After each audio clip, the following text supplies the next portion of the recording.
si Teacher Dea. Hello mga bata!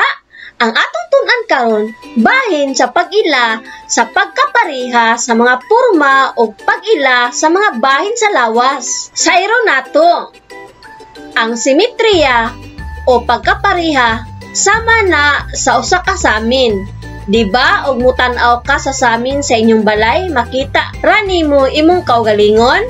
Sama aning hugis diamond ug bituon na kung imong subayon pagpilo ang linya na tuldok, bisan bali-balihon nimo parehas ra iyang hugis ana o forma, walay kabag-uhan.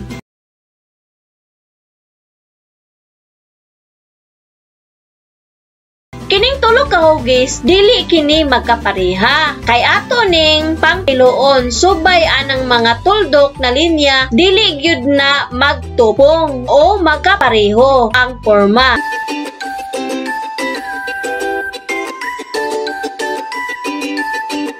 Lagtawa pag-ayo kining hulagway sa kilid.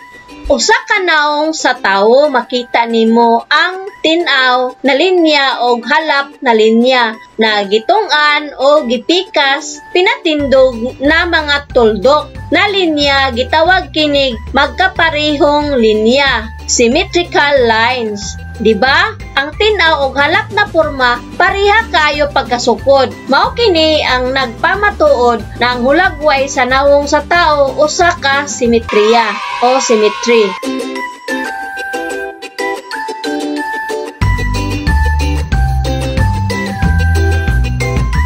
Mao kini ang mga laing-laing parte sa lawas.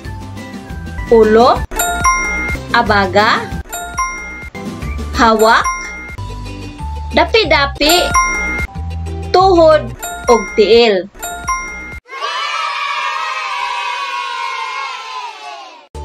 Ug karon mga bata, ilha ang mga parte sa lawas. Lingini ang litra sa saktong tubag.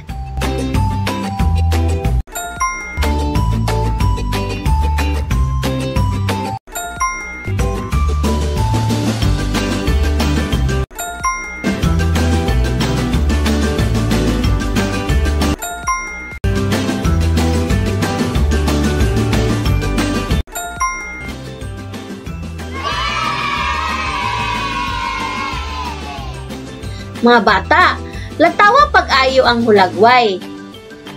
O karon atong isumpay pinaagi sa pagbadlis sa mga pareho nga hulagway.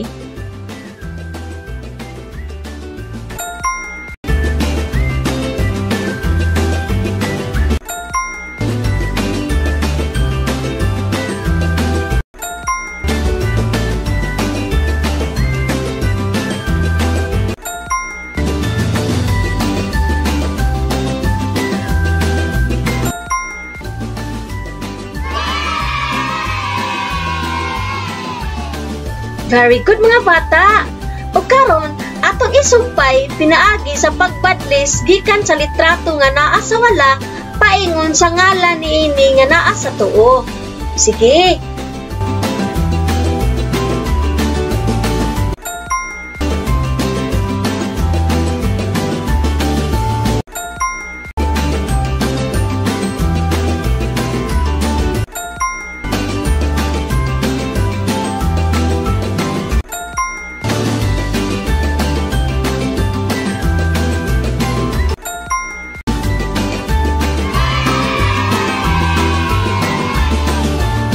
Karon mga bata, mao ni inyong performance task.